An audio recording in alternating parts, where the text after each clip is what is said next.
Victoria Wood.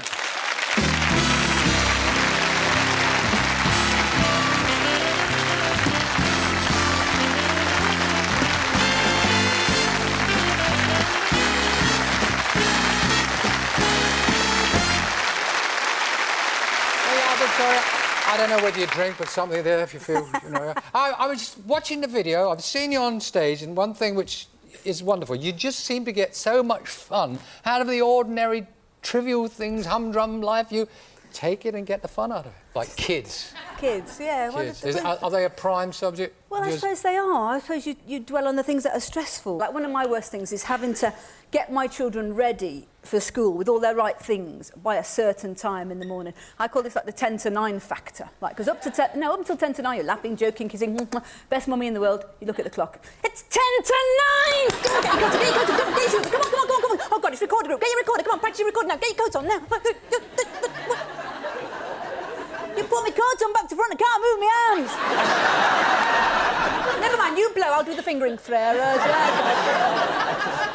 And another thing nobody ever warns you about, the stress of having children, is you have to do their hair, right? You have to give them hairstyles.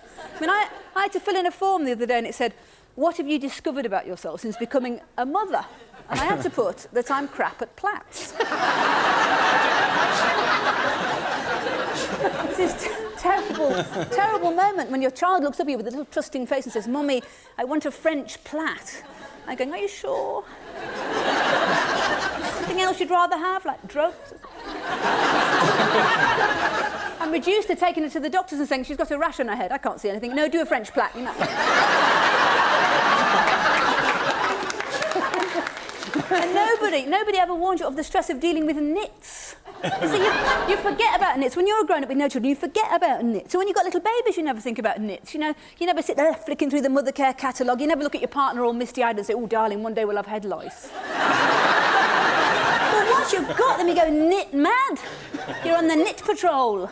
You're looking at the backs of people's necks in the post office.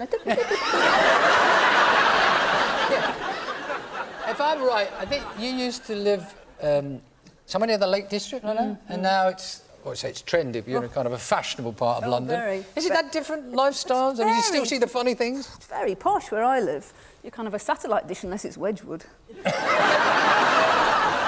Even the people sleeping rough are on futons. It's terribly posh, and it's also, the worst thing is it's terribly polluted because this is from traffic pollution, and all the traffic really is these women driving their children to school in these enormous, great four-wheel drive Jeeps. Now, why they have to have four-wheel drive in London, I haven't really quite discovered, unless they're worried about encountering a low-sugar Ribena slick coming up Highgate Hill.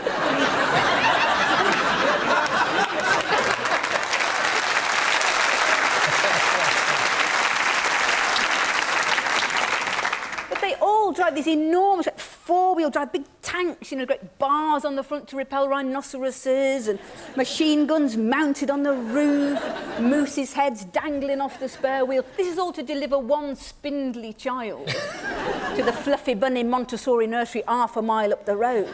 But these mothers, they are so competitive. Like, if your child has a birthday party, like, you can't just go out and buy a birthday cake, you know, from a shop. You have to make it yourself out of one of those books. When I was at it myself about 3 weeks ago, I was up till 3:45 in the morning, frigging about with licorice bootlaces. Trying to do Thomas the Tank Engine. You feel like phoning them up, the people who write these books. I felt like phoning her up, Jane Asher. Was this your idea?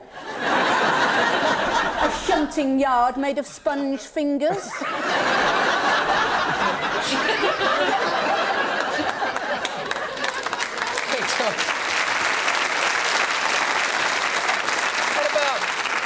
I know shopping has always been one of your favourite... Oh, shopping.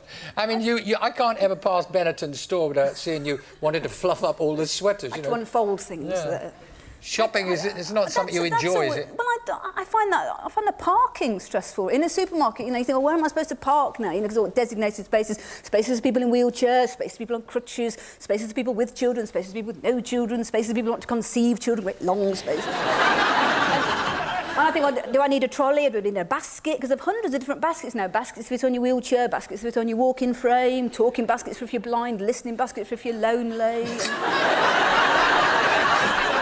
Hundreds of different trolleys, all with a different baby seats. Seats for weenie babies, bigger babies, huge obnoxious babies with earrings and hairband and bracelets. Twin babies, tiny baby, big child, big baby, tiny child. Toddler's trolley, that's a sort of mesh cage with electrified fence. Get in there.